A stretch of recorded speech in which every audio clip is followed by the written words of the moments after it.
বিখ্যাত মার্কিন উদ্ভাবক টমাস আলভা এডিসনকে আধুনিক বিশ্বের অন্যতম প্রভাবশালী উদ্ভাবক হিসাবে গণ্য করা হয়।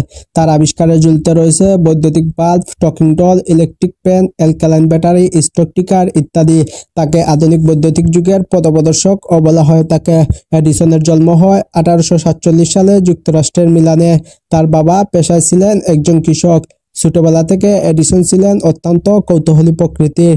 স্কুলের পড়াশোনার প্রতি তেমন আগ্রহ না থাকায় বিজ্ঞানসম্মত বই পড়ে নিজে নিজে জ্ঞান অর্জন করতেন, আবিষ্কার করতেন বিজ্ঞানের নানা বিষয়। 1869 সালে এডিসন বুট রেকর্ডার আবিষ্কার করেন, যা বুট গণনার কাজে ব্যবহার করা হতো। বাণিজ্যিকভাবে এর সাফল্য না পাওয়ায় এডিসন এমন জিনিস আবিষ্কারের প্রতিজ্ঞা করেন যা মানুষের দৈনন্দিন জীবনে ব্যবহৃত হবে।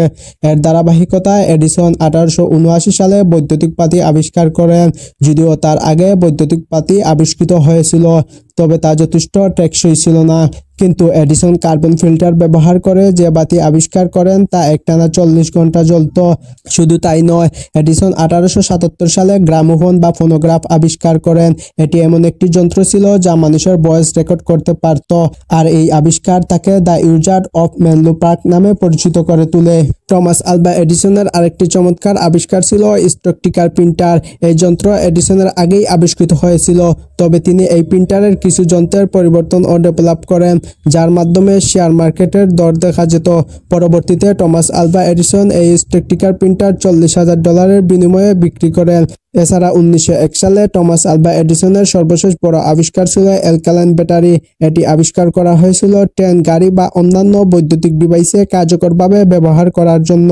এডিসনের অ্যালকালাইন ব্যাটারি তার সময়ে ততটা বাণিজ্যিক সাফল্য পায়নি, কারণ ততদিনে গ্যাসোলিন চালিত গাড়ি বাজার দখল করে নিয়েছিল। তবে পরবর্তী সময়ে এই প্রযুক্তি ডাইসেল ব্যাটারি এবং পূর্ণ ব্যবহারযোগ্য ব্যাটারি তৈরিতে ভূমিকা রাখে। এছাড়া এডিসনের মৃত্যুর পর যুক্তরাষ্ট্রে এক বিশেষ কর্মসূচি পালিত হয়, যেখানে 1 মিনিটের জন্য সব বৈদ্যুতিক বাতি নিভিয়ে তার প্রতি শ্রদ্ধা জানানো হয়। এডিসনের কাজ ও উদ্ভাবন আজও মানুষকে প্রভাবিত করে।